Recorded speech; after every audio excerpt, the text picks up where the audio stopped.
checking my address for T-Mobile, Verizon. Some of them get T-Mobile.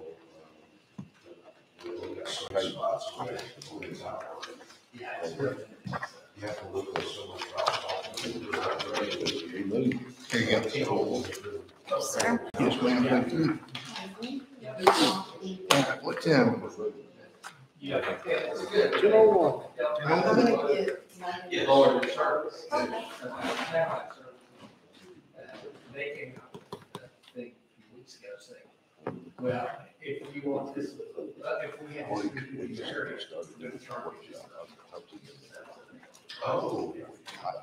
Oh, yeah. You ready? And they lower some prices. You ready? Yes, sir, you're good. Okay. All right, it is 10:01, Monday, May 22nd. We're getting ready to start this workshop with topics of this meeting may include or not limited to the discussions on the following: discussion of broadband with Charter Communications. Madam Clerk, was everything posted correct? Yes, sir. All right. We have a time starting at 10:01. All right.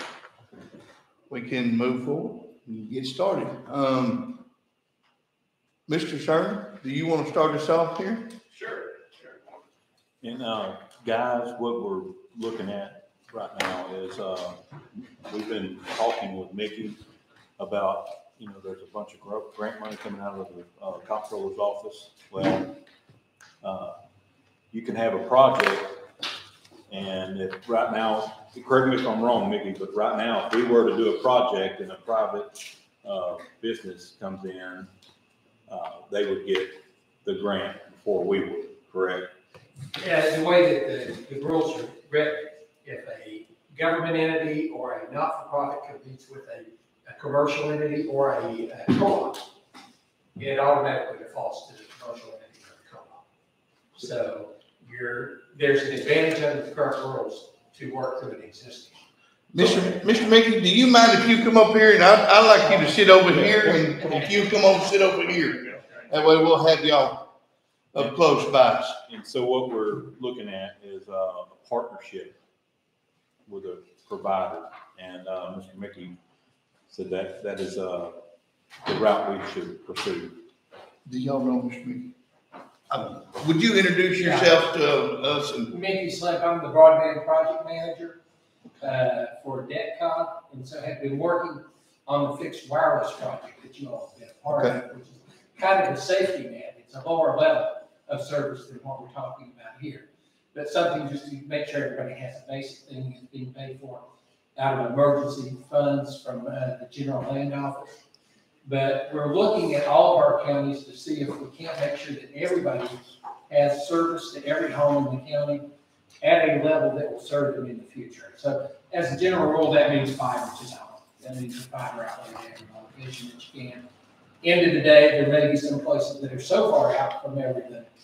You may have difficulty. You're going to have businesses that need wireless and stuff like that. If you have a barn, if you have cattle in the field now, you're putting tax on your cattle that you're tracking, with wireless service. You're still going to need some things like that. But in terms of your companies coming to town, drawing business into the area, you're going to need some kind of fiber optic service. And so partnerships like what we've got with Charter, we're doing working with Windstream on a partnership up in Sabine County. Those kinds of things. East Texas Co-op's just taken over the city of Center and doing fiber to the home there. Looking at these kind of partnerships are a nice way to get fiber at every location. The state's going to be looking at funding them this way, so Charter's in a good position to do these things. So when Joe and Judge said we want to do something to talk to folks, Ed was the first person who we thought of bringing in to talk to us about this. And also, with the grant money, the way you explained to us, the county itself not going to have to really go out for it. If we partner with someone, they would be able to go out for it, and it would actually, they would be administering the grants and everything. And so you can do this. I mean, Charter's one entity, you can do this. this with. You can do it, 5 people at the same time if you want to. You can go with one person and say, we endorse this. I think it's helpful, the company can get without your endorsement, just to be honest. But it's helpful for them to have the endorsement and, whoever's in a good position. Charter's in a good position because they got money from the Rural Development Opportunity Fund to do, I don't know how much in this county, but most of our counties, 50% of the low-income houses are more. And so that puts them in a good place with infrastructure in the county. So, it's up to you to decide if you want to partner with someone, if you want to partner with multiple people, or how you want to look out there. Well, Judge, Commissioners, good morning. My name is Ed Cerna. I'm the Director of Government Affairs for Charter Communications. We'll offer our services under the Spectrum brand. So you may be familiar with the Spectrum brand that you see out in the markets. I am responsible for helping our construction team execute this Rural Digital Opportunity Fund, what we'll refer to as RDOF project. And the goal of RDOF is to extend broadband services to people who lack service today. And usually these are going to be in the areas that are the most remote, difficult to get to, where there is the most need. We're very excited about this project. We've already made quite a bit of progress here in Tyler County. We've activated services to more than about 1,700 locations now, or I should say made service available to about 1,700 locations. The FCC estimates that there are about 5,900 locations, meaning homes or small businesses within the county that will benefit as part of this project, or will have access to service once we're done with this project. We are doing a fiber to the home, fiber to the business product. So it's a very high quality, reliable service. In addition to broadband, we're also offering phone service, mobile phone service, and video services as well. As Mickey mentioned, this program started before COVID in 2020. There have been additional programs that are either in flight right now or will come online in the coming years related to broadband grants to get services to more folks out in the communities. We're definitely interested in partnerships. A big part of that is support from local governments. In many cases, we do put in the case of RDOF, throughout the state, we're drawing down about 186 million estimated dollars, but we're putting in well over 488 million of private capital for this. So we do have a lot of skin in the game, so to speak, and it's something that we view is important. And we just want to execute and get this done as quickly as possible. Any questions? You don't have any? Well, one of the things that, on this partnership, and I know it's hard to, see into the future, but one of the things that we had talked about with Mickey is 100% coverage, in Tyler County. Is that something that, that could be done? Because I know y'all got a lot already. Like I said, a lot of skin in the game, but that's the goal for us. Right, and if you look at the number of locations that we're doing, as I mentioned, it's estimated at 5,900. That's going to take care of a sizable chunk, more than half of the unserved locations in the county. There's still more work to do. You're right, and we definitely are interested in looking at those when there's a grant opportunity that comes up, and those locations are available for bidding. And I was looking at some of Chester, and I think East Texas is coming in on that side, but there's a whole lot of Chester and Conesville that they're just not served right now. Right. But we have some Harvey mitigation broadband projects coming that are going to be lower level service, but that's one of the things I want to see, and Judge also, and I'm sure the others, is just everybody having the ability to be covered. in the county. So the state has sorry, Judge. No, go ahead. You would. The state has their first round of their state broadband grant funds that are actually they accepted applications on that. And from my recollection, I don't think there was anything available in Tyler County. I know the legislature's working on making changes to the law. That way, there'll be more areas, especially here in Tyler County, that will be available in the coming rounds. And I think that'll have a big impact when that bill passes. I know now myself and you, we had spoke at one time about a particular area that we wanted to be sure that was taken care of, which is our industrial area. Was you able to look into that? Yes, sir, and we can definitely work with y'all to accommodate that. That is adjacent to RDOF. So it's on our radar, and we do want to do that. I have a question. So when you say you partner with one another, what is the county partner with third party? That is This is the area. subject to whatever the county wants to do. No requirement. In terms of, are you financial, monetary, there's no requirement. As of now. Have access to great property.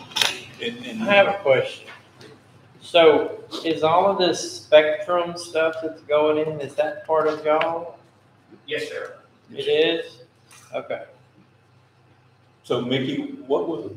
I think It's it was already at 10 my house. gigabyte for, what was it? Was it 10 gigabyte or 100 gigabyte that they had to have for the businesses? Most of our businesses can work with a single gigabit of service.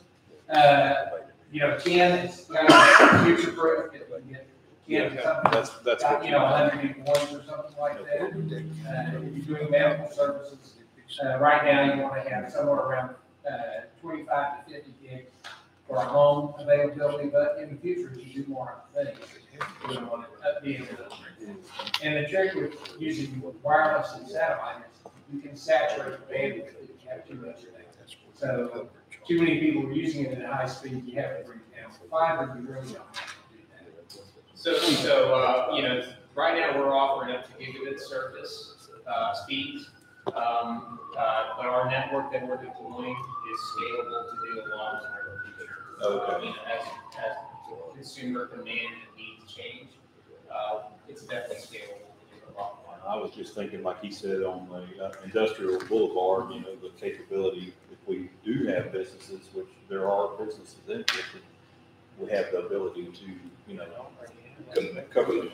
Yeah, we have an enterprise side that specializes in services to commercial, industrial customers, and they can meet the needs of those types of entities. Yeah, you can scale up to 10 gig, I would think, for your commercial customers. Are you already doing that very much? We for enterprise, I think I know we can go up to 10. I think we can go faster. I know that's right now. Depending on, yeah. They told me 10 at the house. Say again? I mean, we hooked up to Spectrum about a month ago, and I think that's what they said, up to 10 and could go higher if they needed it. Something like that. Yeah, right now it's up to our starting speeds are at 300 megabits per second. And our next tier is 500, and then we have Yeah, it's like lightning at the house. We were used to having to go stand in one spot, with the little, but it's just like, shoo, and it picks up on the driveway way before I get to the house. It's out in my barn. It's everywhere on the place there around the home. And outside of the grant projects, we want to be, we feel like we're a member of the community. We want to be a partner. Judge mentioned some of the projects that are important to the county. We want to know about these things. We want to help you achieve your economic development goals as well. We want to hear about that. Our number one goal is just to be sure that everyone is going to be able to have access to this. That's our number one goal. It's because we want everyone in our communities to be able to have access to the property. And I would add, the business, the capability. Yes. To bring in businesses, because that's one of our goals as well, is to bring in businesses into the county. And the Commonweal area there, we had spoken about it, that kind of there, and even in Chester there. I know they have coverage there in Chester with Eastex. That they do have some coverage there, but Commonweal, I think they have the Windstream, but is it connecting good there? No, I don't have it. Well, see, I've heard some bad, nothing against Windstream or anything. I've just heard people say that. Slow. It's kind of It's like very cell slow. phones. Like say I got 5G where I'm at, there's a big sign now coming in that says T-Mobile has all the tower count. Well, that's not really true. You can get it, and you can get a signal somewhat, but you're not gonna get the 5G, even though they tell you you're not. So the Windstream, was that like a It's a franchise. satellite? Yeah. No, it's fiber. Phone call. It's fiber. It's Well, fiber. it's coax too. Coax thing. Yeah. We had DSL back when it first came, and you knew to get on earlier in the evening because the later it got, the slower it went. Because everybody got on. So are y'all trying to work out a deal with Windstream on partnering? No, sir. We like to own and operate our own networks, and while we're kind of talking about areas that you don't see on the map, there, just to clarify, this is the first real, serious broadband initiative. Mm-hmm. The areas that are in blue, those are areas that we bid on. The FCC identified these areas for carriers or providers to bid on. We didn't. They identified. Through low income or something? It's based on availability. Availability? At the time, and this was done when the mapping wasn't what it is today. And even though there's still work to do on the mapping side, we're still much better off today than we were back then. So these are areas that there was wide agreement that these are unserved. Understanding that there are going to be future rounds of federal funding to kind of chip away at this. So where you haven't established Windstream, is there potential to bring y'all like lapse of service there? Like y'all have the capability to go in those areas also? So in terms of, it's going to be based on what's going to be for like grant programs. Yeah. It's really going to be the BDO, the broadband office, will determine areas that are going to be eligible. So it's going to be based on the level of service that's there. So in those areas, whether it's Windstream or so pretty much if it says they have service, even though it's bad service, they're probably not going to be able to get better coverage in those areas. The grant funding, it depends on what the definition of the level of services they're getting. Ultimately, it's going to be the BDO that determines. And that's why we've been doing all the surveys. The blue is unserved. Or you do that, or we show an area that's unserved. Don't forget all, the county was showing us having some level of service. I know we disputed, I'm trying to remember. Since it's like 8 census blocks, we identified that were below 25 megabit. We were at 20% or more of the county. So we've disputed eight of those census blocks. And they're adjacent to a number of underserved census blocks that are under 100 meg. So we have the potential, the next round of these grants, we have the potential to do a proposal for those census blocks and the surrounding underserved census blocks. If the state says, yes, those are truly underserved. So we need to look at these maps and get people To target those areas. Yeah, and then that'll out for people. In the video, I think they're going to update their maps pretty soon. And then with the change in the legislation, I'm assuming it's going to pass. But I don't assume it. I'm thinking it's going to pass. Then it'll open it up. And Mayor, you had something you wanted to say? Yeah, y'all were talking speed, but is there any data cap or a limit to the number of devices? For us, there's no data caps, it's unlimited, no modem fees, you pay for the service. There is a $5, Wi-Fi charge, but beyond that, that's it. No contracts either. And another thing that, I know this is government subsidized money. Y'all are at like 45 right now, or 48, something like that, when I called, for the unlimited, internet only. And, is that gonna go up in the future? Is there like a term on those subsidies that y'all are, subsidized for those costs? So we have promotional rates that we make available throughout our markets that are uniform. So, once we, like, for instance, right now, we do have a promotion, whether you live in Tyler County or Jefferson County or Dallas County, for new customers, if you sign on, it's 300 megabits per second and one free unlimited mobile line for $49.99, and that's good for 12 months. There are other bundling opportunities available, but the regular price, the top price for our 300 megabits per second tier is $79.99. So one of my questions is, when we have our maps and there's like, you got Rockland, Coleman, different places that they're spotty. I would just say they're kind of spotty. There's places, if we were to partner with y'all, with Charter Communications, would you be able to go in to those spots that are not covered and be able to put the fiber down in those places? Yeah, we would definitely consider that for sure. Okay. For sure. And now But what's the driving force, what I'm gonna ask? Do you look at the number of residents, if there's only 2 people down this road, well, it's not cost efficient to. Because in our area, you're gonna run into that. Yeah, you got a lot of that. And that's a lot of RDOF is that situation where there's very few passings per mile.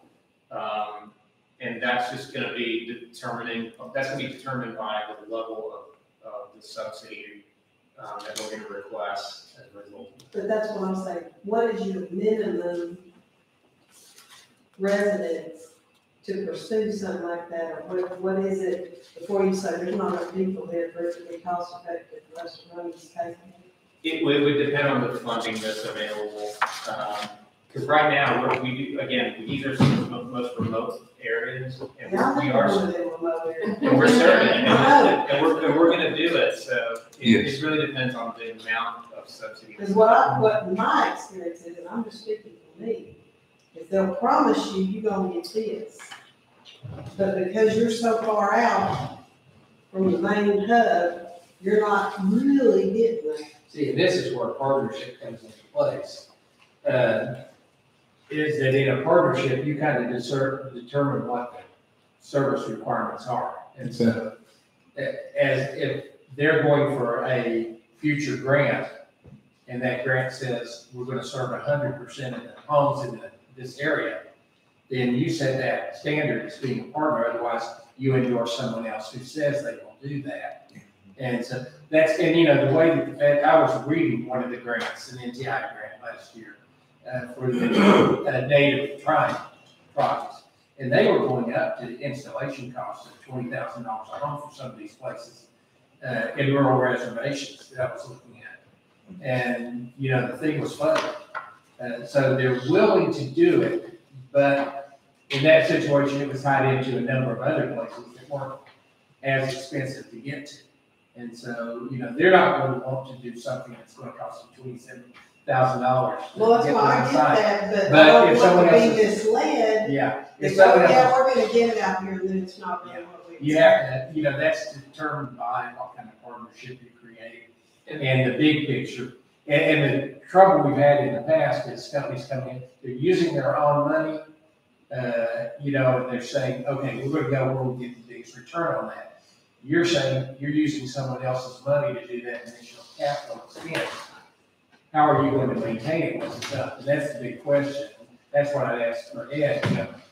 I know your maintenance costs on fiber is not near as much once it's installed as it is for some of the other technologies. Can you explain a little bit about how you work the maintenance on these sites, how you do maintenance and support of the site that's a mile away from everybody else and those kinds of things? First, I want to touch on, the areas in blue and, once we were awarded these and we were authorized, there is an enforceable commitment in place that we're required to serve, or at least make service available to every location within these blue areas. So we can't say, we're going to commit to do it, and then if we don't do it, then there's, penalties that we have to pay. So when we say we're going to do it, we're going to do it. In terms of maintenance, we do have a team that does that, and that's, I don't know the exact cost or anything like that, but we do. That's something that I know we take very seriously, and we have in-house folks that specialize in that. And I saw that you're actually hiring people up in Houston County right now. Do you have permanent people hired in Howard County, or I don't want to quote your phone services county? So we're looking at establishing different locations, different sites. Right now we do have part of the benefit of Howard County is your proximity to existing footprint in Hardin County. So a lot of that's being served out of our Jefferson County, Hardin County facilities. And I don't want to appear as a negative Nancy, but I know you can say, yeah, we got service out there. But is it the same service that's gonna be in here? It's fiber. You know what I mean? Yes, I'm ma'am. not trying to say. No, I get I'm not trying to be So a wench. I'm just the wanting. skepticism the first, there has been other grant programs before that didn't deliver. So it's fun working on this project for the last couple of years now. There was skepticism at first.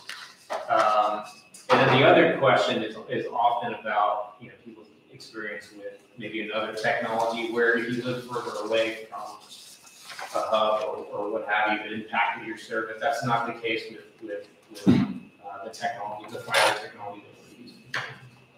Well, and the reason I ask and I want to know all these things is because when y'all are on the line, these guys right here are going to be the one to catch it. You got a grant, and it ain't really worth a clip because it's not doing what we were promised it was going to do. That's why I'm questioning. It's not that I'm against it, I know they, but I don't want to be saying, yeah, you're going to get 5G and then I got 3. And it doesn't work. And there's one thing I'd like you to explain if you can, because I always have trouble explaining. When we say 5G, 3G, 4G, how does that translate into what we're talking about megabits per second and such? So that's more of a wireless. That's more of a wireless thing. So that's a little outside my wheelhouse. Well, I compare a cell phone just because that's what I've had issue. I can tell you right now who's got the best coverage and the best speed of any cell service around, because they'll all tell you you're gonna get 5G. That you might when you're in Woodville. And when you slow down to a crawl, it's because you're not in that heavily populated area where all those towers, and I know we're talking about fiber optic, where they're not, and so it's gonna slow it down. I mean, that's just a given. And that's what I don't want people thinking they don't get a Cadillac, or they really got, because that's what we're used to, because we went by saving million dollar budgets. Because Lufkin don't want to claim us, Omaha don't want to claim us, we're out of budgets. And so there's a lot of times that people go up to a point, and then they don't go anywhere, and those that live out in the woods, we don't have what the people in the populated areas have, and that's what I want to make sure that we're trying to get these people is the exact same service that the cities have in these outer darkness areas. Yes. With the tall pine trees and all that block satellite and everything else. Not only will we do that, and ours is fiber to the home and then Wi-Fi inside the house. But not only will you have the same level of service, but you'll have the same pricing. We're not going to charge more because more expensive to build out, it's gonna be the same. And that's all I'm trying to make sure. I'm not against this, I don't really don't want anybody to take my hand. But I want to make sure what you say we're gonna get is what we're gonna get.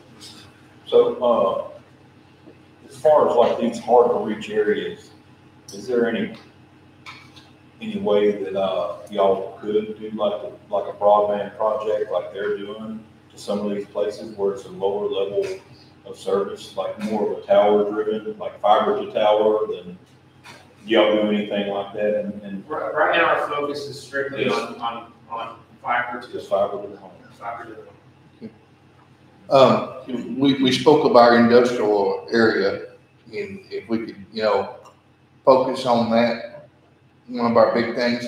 Also, our airport out that way, it does look like you have some coverage around where our airport would be, but right before it, maybe on the road, it wouldn't be, and we would need, some good coverage towards that. And not only the airport, but, I don't think the pellet mill, do they have a good service out there? Don't look like it. Don't look like it. Yeah. South of Woodville, there's very little coverage. Like I don't know if you're, know much about a pellet mill that's just south of town here, just south of Woodville here. Yeah, and that's what these, Some of these areas. saying that they're served. Yeah.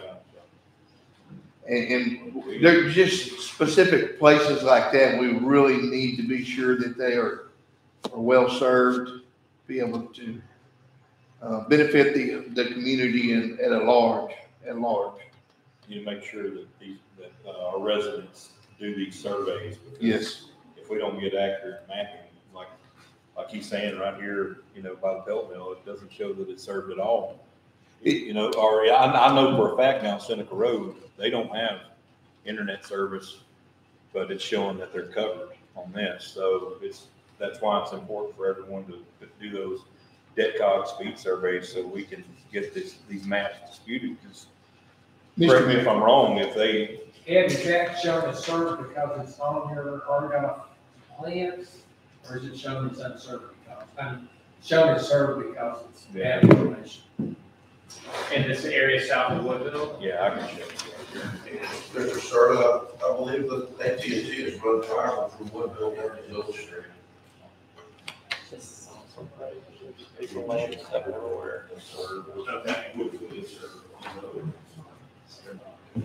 Well, AT&T is useless from about Comasville north, Yeah. from my area.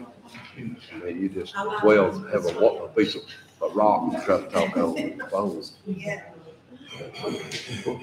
Mr. Mickey, if we were to say partner with Charter Communications in that way, could we do some kind of extensive surveys with, maybe get these people to be able to do these little surveys with their phones, where they would be able to look at these surveys and be able to tell exactly what we're in need of the most in Tyler They County? could, I would say you're probably better off keeping it independence.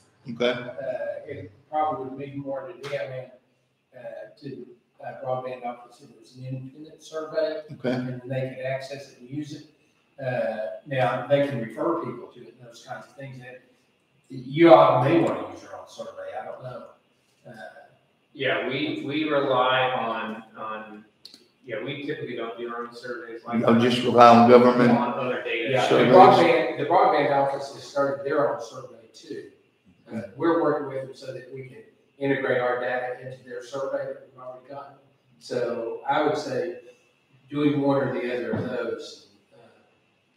But wasn't one of those surveys, they wanted you to do it at your home? Right, that's what you have. You had to be in the location in which you live, because if you weren't, Measuring the speed. It's measuring the speed. We have cellular driven hotspot, and I got like one Mbps download.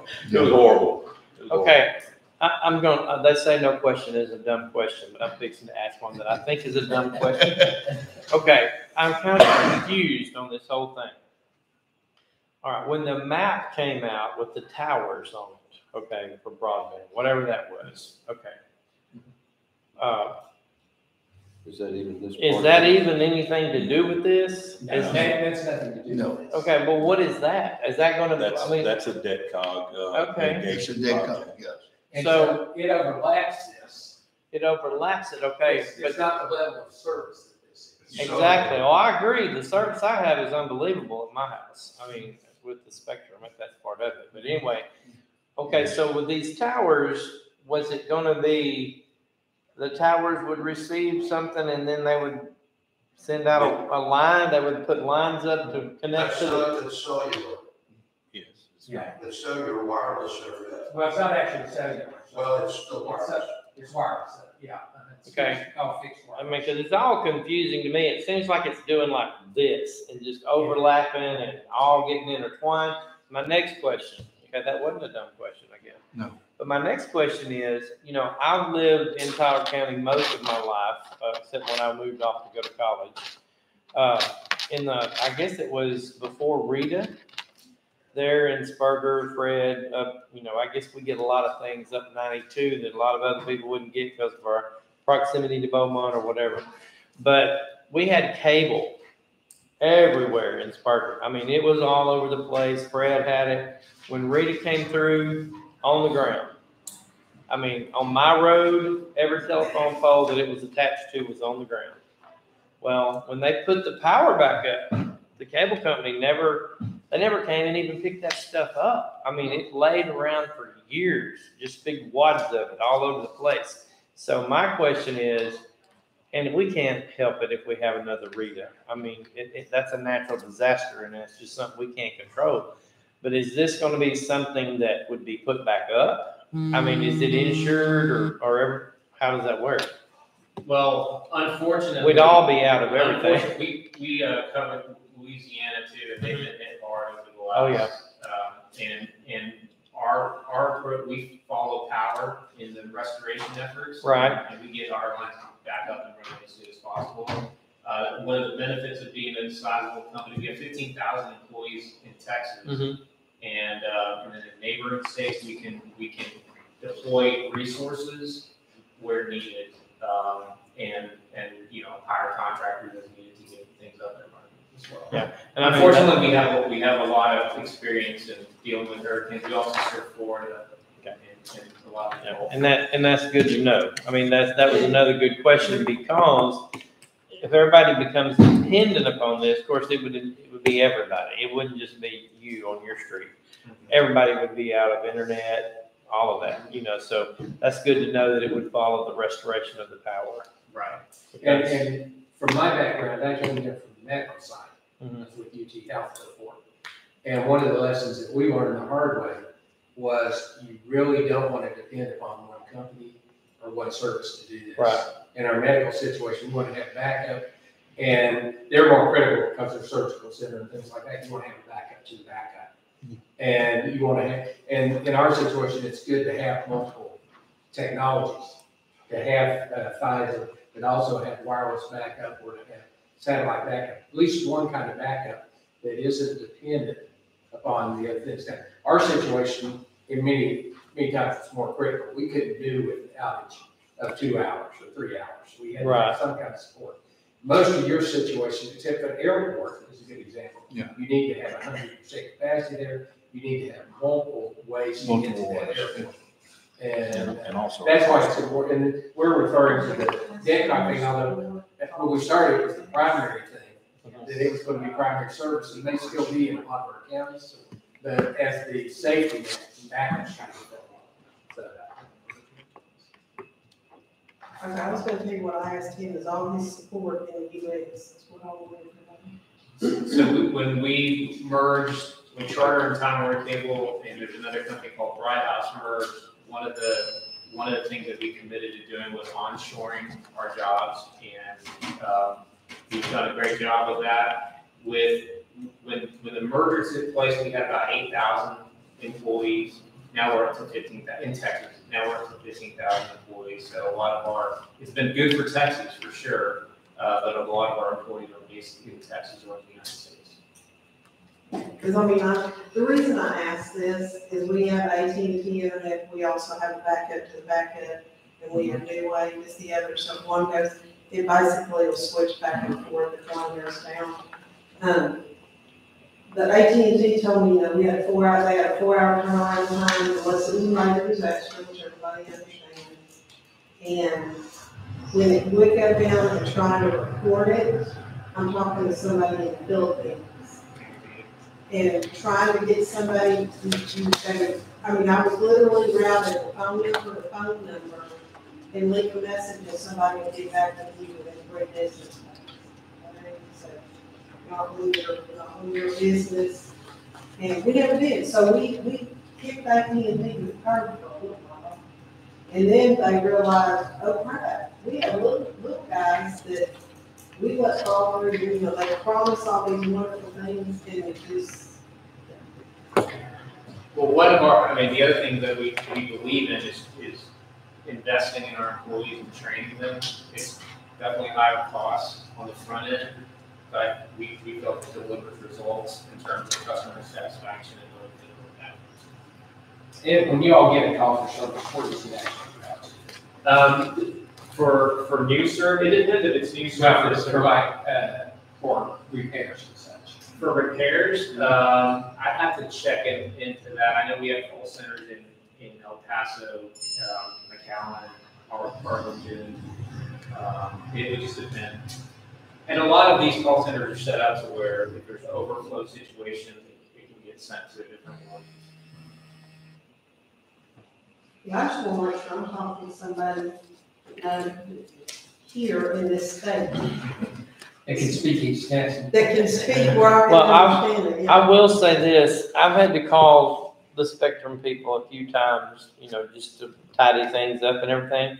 Every time I've had, and I'm not being disrespectful, but an American that spoke very good, fluent English and took care of my problem really quick. I mean, I have been impressed with those people. I mean, dealing with what I've been dealing with. James, at the hospital, what, do y'all have good service there? We do, we have a fiber connection with AT&T, but that is a question that. Okay, we'll let you, any questions? There's our representatives from Tyler County Hospital. I'm the CIO at Tyler County Hospital. Currently, to my knowledge, there's no true backup to AT&T's fiber service. Have you all brought in your own fiber truck, or are you buying AT&T's? It would be all right.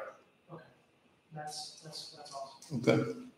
And then also, when the DETCOG project, there will be that lab and service, they'll have access to the. The hospital right now currently does not have a backup, because we've had several vendors come in and say, oh, we'll probably provide you a backup, but when we start digging, you know, Ryan's AT&T's fiber. That's not backup. Yeah. And Ed, that's one of those areas that's in the so-called covered area in Woodville, because it's like right down. Yeah. 190 here. So I don't know that, unless the map, you know, is updated, I don't know that the funding is pretty close to the airport. But it's still in the covered area.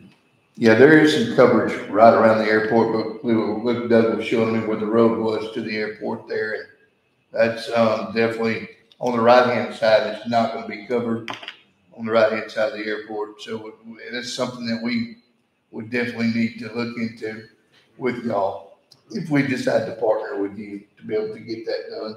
And that industrial park that we have deemed to be our industrial park here in Tyler County for different businesses. So that's something that. Yeah, one of the things that you all may want to talk to the senator's office or to the representative's office, all of the funding right now bans overbuild. It says overbuild. They don't want to spend money for stuff that's already been built out. That's really an issue, because if you're in an urban area, one of the reasons you get better service is because there is overbuild.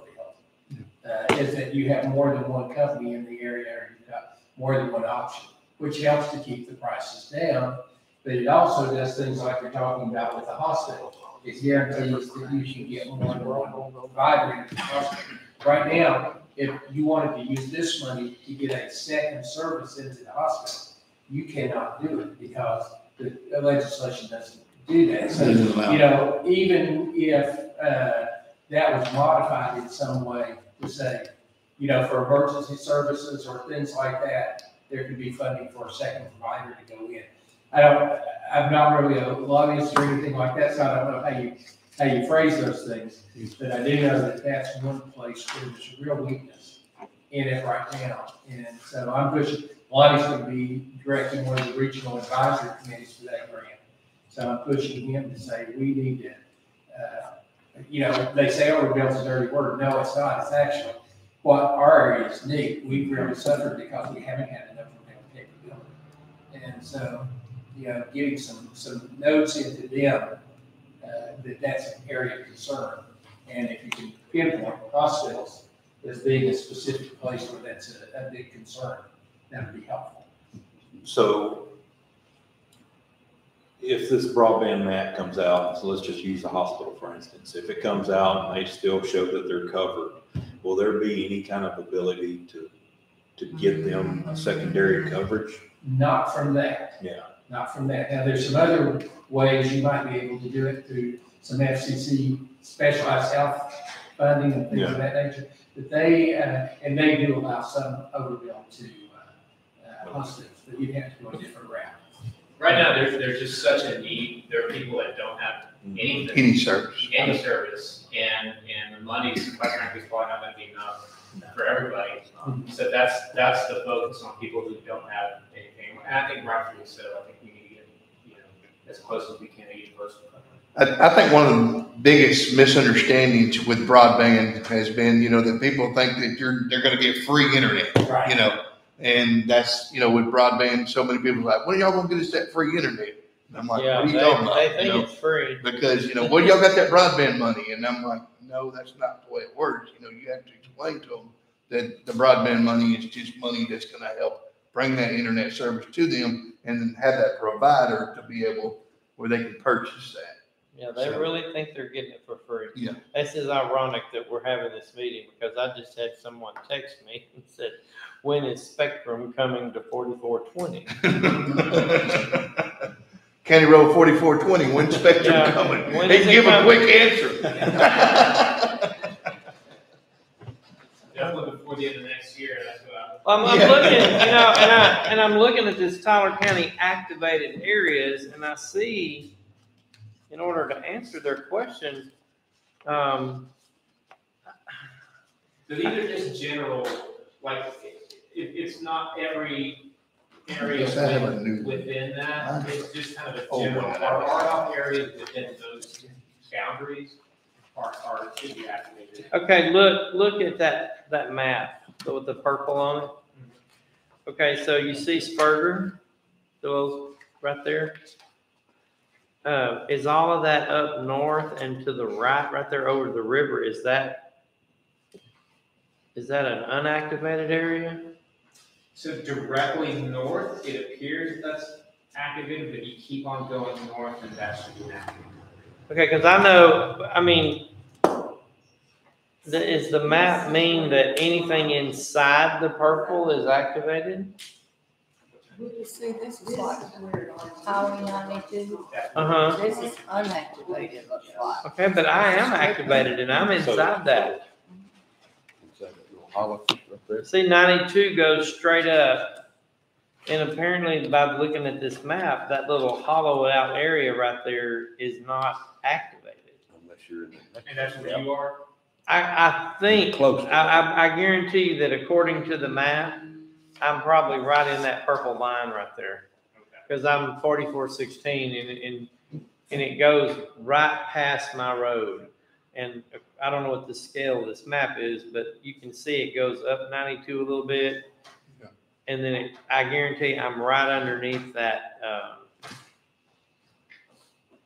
Purple line. that purple line. And I know you all are limited to spending the federal monies within those areas of service.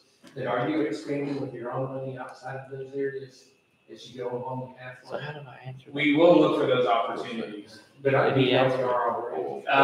On occasion, we will He pick said, up. he said by the end of next year. Wouldn't it be better, and I'm just saying this, if we are able to partner with you, you know, it would give you with what you already have coming in, it would be a little bit cost efficient for your,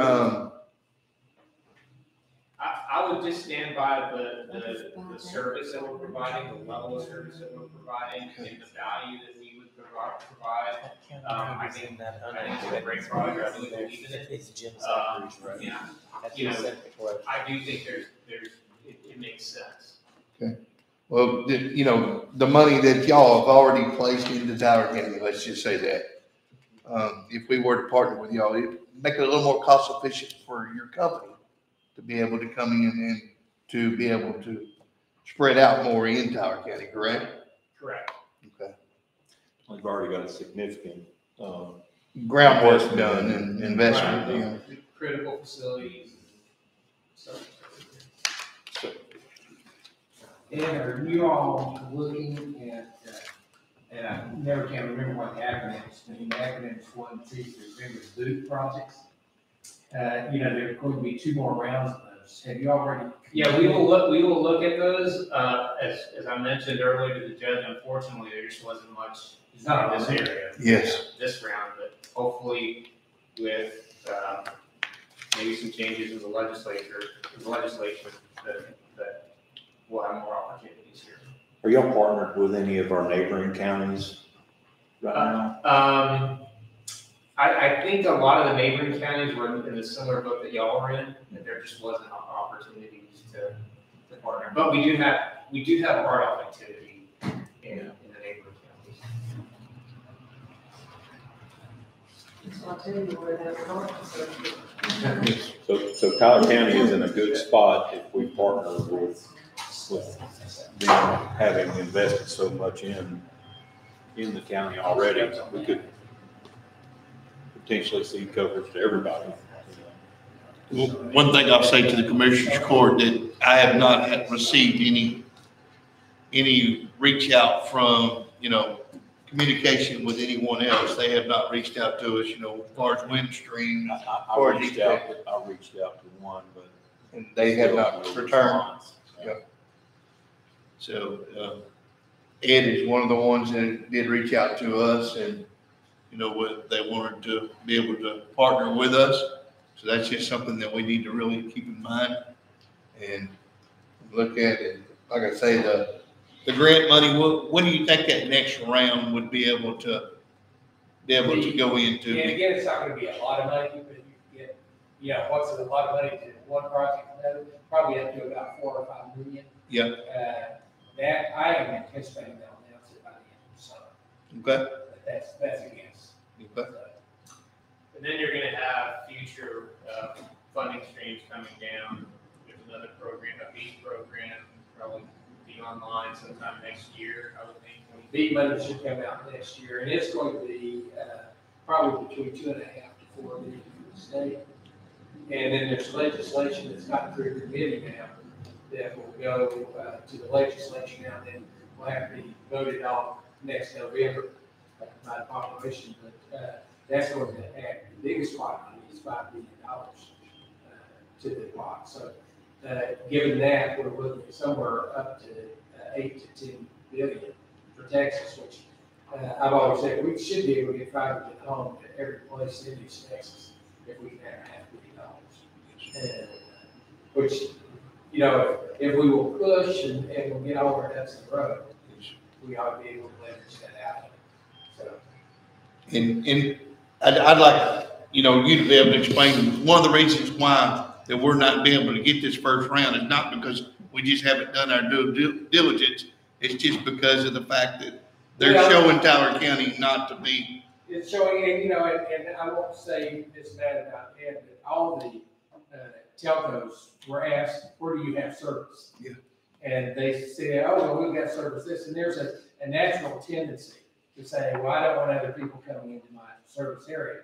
So if you're Windstream and you've got DSL in an area, then you report that area is covered. Yeah. And, you know, an AT&T says, well, I've got the capability, and I shouldn't blame them and say that, but a provider says, I've got the capability of getting this out here, but it's still not out there, and they have to put an order in, and they have to fill it out. Well, those folks may be a year or something getting service in there. So you have these claims that are pretty big, And we put in disputes for about 60 different census blocks in the region. I had one provider come back, we want you to withdraw these, Mindy, because then I said, okay, how soon can you get service here and that? And they said, well, we really don't know. But, you know, they're trying to keep other competitors out of the area. So they basically have a cinch on it. We've had one company in the state that is providing wireless service, and they're claiming, you know, the state's kind of backed down from that now, but they were eliminating a lot of areas, making them ineligible for service. And so I'm hoping that the current legislation is going through will put them back into the eligible category, because they couldn't prove that you could get service, but when it switches from satellite to satellite company, and when you had the latency problems at the time, it gets between you getting the signal and sending the signal. Sure. Issue there. So I know we will have more people in the mix this next round. But, that map really was distorted from what it, and it's still pretty distorted. So it's still not an accurate map. So they're going to keep pushing that. We're still hoping to get more speed testing and stuff so that we can keep this until we've got something that's pretty accurate. Some of the companies are disputing it too. You know, saying this company has said they have service here and they don't. We want to go into that area. So you're getting some things from all areas trying to correct that. From the DACOG side, what is the best thing that we can do from now until then to be able to help our chances of getting? I think, again, staying in touch with your legislators, although really they won't meet again for another 2 years. Yeah. You know, but a lot of this really won't be going into place for 2 years. You know, I mean, if you're talking about the federal money and stuff like that, they gotta finish, if they approve it in November, you're still going to be the next year getting it into place, next fiscal year, and then you're going to have to do all the environmental things and other things to get things up and running, which will take you another year or so. So, you know, it's not as quick a project as you want it to be. So. I was just kind of wanting our, you know, people to be able to know where we can tell our citizens and well, you what know, to expect. You know, there's laws and then there are rules. Yeah. And they make the laws, and the laws we only change every 2 years. The rules are people like us making those on top of the laws, and those will get changed through the process.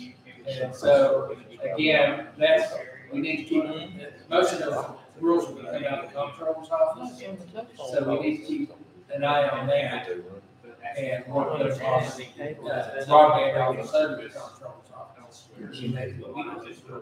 And Mickey, y'all can help guide us on the agreement if we do decide to partner with a new member. Yeah. Okay. Because I know you said y'all had a partnership with Windstream and another county, so. Well, it's a big county. Yes. We have a, yes, yeah, we have to help them with their process. Yes. Yeah, so we Well, do y'all have any other questions? Do you have any? All right. Anyone else? And y'all will have a backup whenever their DECOG project, because that is part of the covered area. It's going to be the fixed internet. Yeah. Or y'all will have that ability. Does anyone got any more questions for Ed or Mickey? I know where we're at now. All right. Anyone? I'll just point out, a good resource for your constituents to find out if they're in the area or not, is www.spectrumruralexpansion.com. It's on the last page there. It's www.spectrumruralexpansion.com. I just like to say, I appreciate y'all's work in precinct 4. It's making me look good. Everybody in precinct 4 got spectacles. And outside of the grant partnerships and whatever, you know, our construction guys are really focused on executing on this. So if you have any questions or issues or something comes up, please let me know, and I'll be sure to look into it. They're fast too. It's like I talked to Mickey like on a Monday, and Wednesday they had it down my road. Well, we've gotten a good Somewhere good they cooperation like to have with it. Chico as well. They've The old one. been really good to work with. I'm I haven't heard not. anything about that. Yeah. Is there any more questions? All right. Well, we will. Let me just ask you again, like on the area up here in Bruncomanel that's on Windstream. I mean, unless Windstream cooperates or y'all work out some kind of deal, are we not gonna have this possibility or? It would be determined, the state will determine that they will determine eligibility of states based on the map, based on the data. So if it's available, we'll definitely look at it. There's no, because it's Windstream, we're saying now, there's nothing like that. It's gonna be based on what the state determines is available. There's also the capability on the state website to talk about levels of service. And so, customer service can be an element that goes into that. It hasn't happened yet, but the capability of that is. So, I would just say, in that situation, probably good to fill out the state, Texas Broadband Office survey and place comments and give concrete examples. Not just, yeah, it's bad, but here's something that happened, took 6 contacts to get somebody here, those kinds of things. Like when they left our phone line on top of the ground for 3 years, it kept getting cut. Well, let me ask you a question again. I mean, this is very ironic that we're having this conversation. This person keeps texting me here. I will not say his name. It says, I don't understand. He asked me a while ago when it was coming, and I said, well, we are meeting now with Charter Communications. This map shows activated areas of spectrum, he says, within the next year and a half. And then he sends me this picture shaking my head, okay, and says, thanks. He said, I don't understand. The cable has been up for 3 months. I said, is the cable on the poles in front of your house? Yes, sir. If you can give me the address, and I'll look into that specifically. I mean, does he? It He may could. not realize. It could be that he thinks that just because that cable's there, just like you said a while ago, he's supposed to be able to just voila, click onto it. Yeah. I have to look into that. I'd be happy. Well, see, many people do. We get If calls I from told our y'all who offices, this was, y'all to our would office just all fall the out time. of I'm your like, chairs. when's that free broadband coming?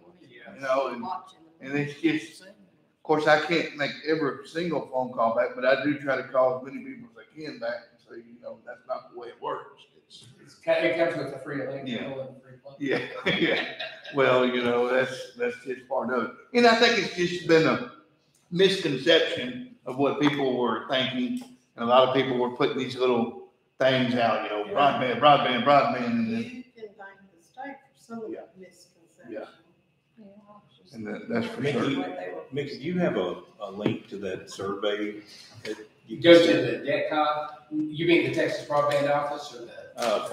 For the survey y'all are hosting. Just go to DETCON.gov and it's on the front page there for the DETCON. Okay, it's 1797 County Road 4420.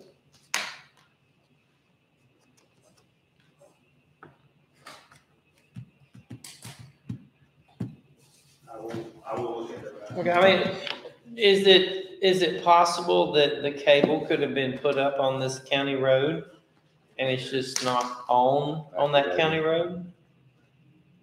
It is possible that these are, the fiber's connected to what we call an OLT, which is like a node, and maybe that hasn't been activated yet. That is possible, but I want to take a closer look. Okay. Because this is one of those county roads like you're talking about. It has a bunch of people out at the front of it, along the highway kind of, and then there's this huge gap of nothing but timberland. But they put the cable up on the poles, and then you get down there and there's another small community of people. 1, 2, 3, 4, 5, 6 houses that all you can see each other from them. So I know he says the cable's there, it's just, I really hope he doesn't think just because it's there that he's able to get on the internet. Is there any other questions? Motion to adjourn. Motion to adjourn. Second. Second, all in favor say aye. Yeah, thank you, Mickey. Thank y'all very much. Donnie, send out lunch. We adjourned in 11:05. I got this little Hawaiian sandwiches, a